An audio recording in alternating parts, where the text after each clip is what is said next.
Assalamualaikum warahmatullahi wabarakatuh. Kami dari kelompok 5, mata kuliah semantik akan mempresentasikan hasil diskusi kami. Pada kali ini kami akan membahas tentang komponen makna. Kami beranggotakan 7 orang. Yang pertama adalah saya Vera Marianti, kemudian Asri Nurdianti, Puji Setia Lestari, Anissa Khairnisa, Larsati Windu Putri, Firda Silvia, dan yang terakhir adalah Muhammad Hamzah.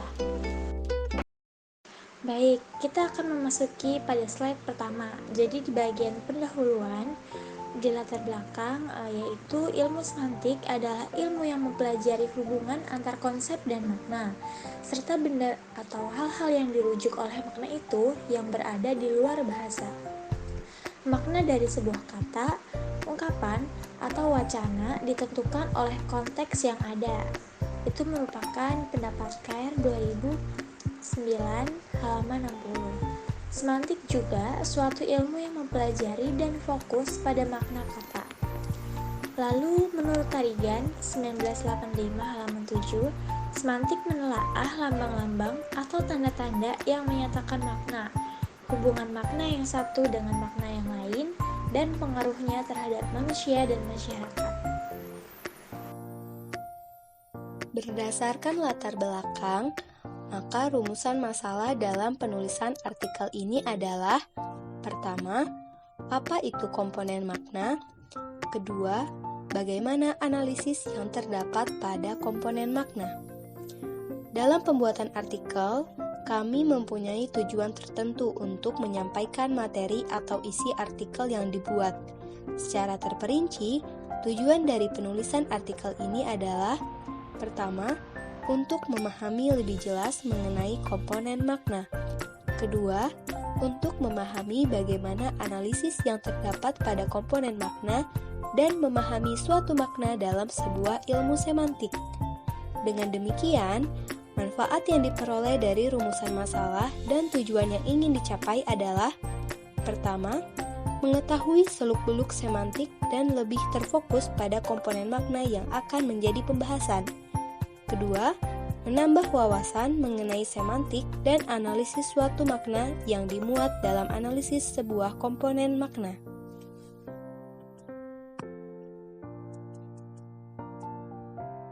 Saya Puji Setia Lestari dengan nomor NPM 19 10 63 10 831 akan menjelaskan mengenai hakikat komponen makna. Pengertian komponen makna.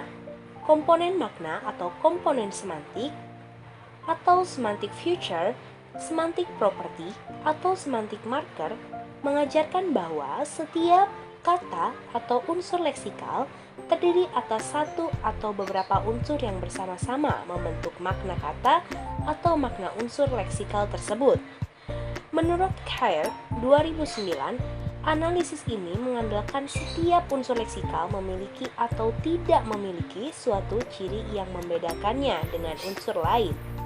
Dengan demikian, dapat disimpulkan bahwa setiap kata atau leksem memiliki komponen makna yang memiliki ciri yang berbeda-beda. Oleh karena itu, melakukan analisis terhadap suatu komponen kata perlu dilakukan guna sebagai upaya untuk memahami makna kata agar tidak menimbulkan penafsiran yang berbeda-beda. Baik, pada slide ini jadi terdapat bahasan tentang manfaat analisis komponen makna. Jadi menurut modul belajar dengan judul BBM 7 Ilmu Semantik yang ditulis oleh Novia Resmini pada tahun 2019, dijelaskan bahwa analisis komponen makna memiliki berbagai manfaat diantaranya sebagai berikut. Yang pertama, untuk mencari perbedaan dari bentuk-bentuk yang bersinonim. Misalnya, kata ayah dan bapak adalah dua kata yang bersinonim. Dua buah kata yang bersinonim maknanya tidak persis sama. Tentu ada perbedaan makna. Kalau dianalisis kata ayah dan bapak dari segi komponen makna, maka kata ayah dan bapak sama-sama memiliki komponen makna manusia, dewasa, dan sapaan kepada orang tua laki-laki. Bedanya, kata ayah tidak memiliki komponen sapaan kepada orang yang dihormati.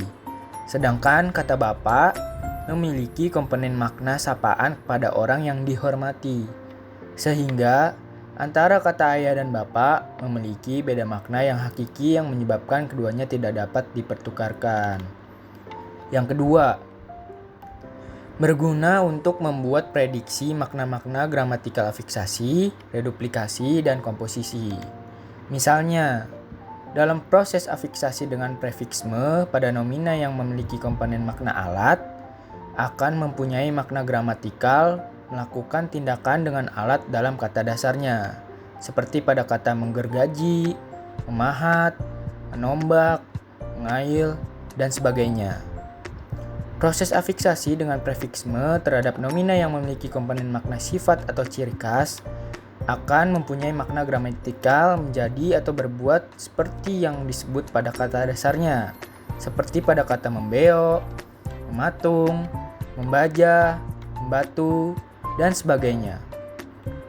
Proses afiksasi dengan prefiksme pada nomina yang memiliki komponen makna hasil olahan akan mempunyai makna gramatikal membuat yang disebut kata dasarnya, seperti pada kata menyate, menggulai, menyambal, dan sebagainya.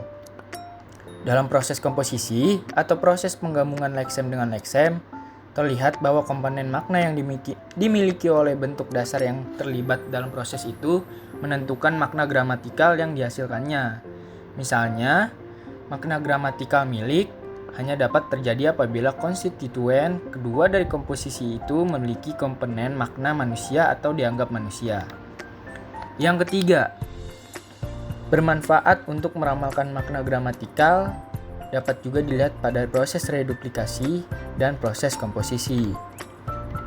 Nah, jadi dalam proses reduplikasi ini yang terjadi pada dasar verba yang memiliki komponen makna sesaat dapat memberi makna gramatikal berulang-ulang, seperti pada kata memotong-motong, memukul-mukul, menendang-nendang, dan sebagainya.